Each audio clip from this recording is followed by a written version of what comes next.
The function modify element general reduce curve point can be very helpful after the import of our AMA files.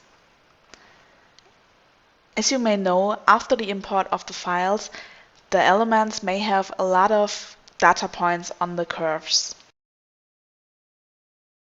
You can use the function modify element general reduce curve points.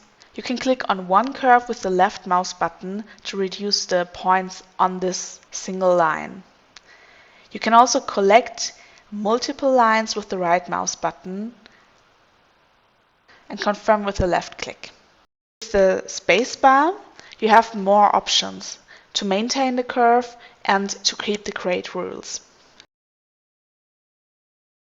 As a comparison, use the function delete. Curve point. If you want to decide yourself which curve points are to be deleted,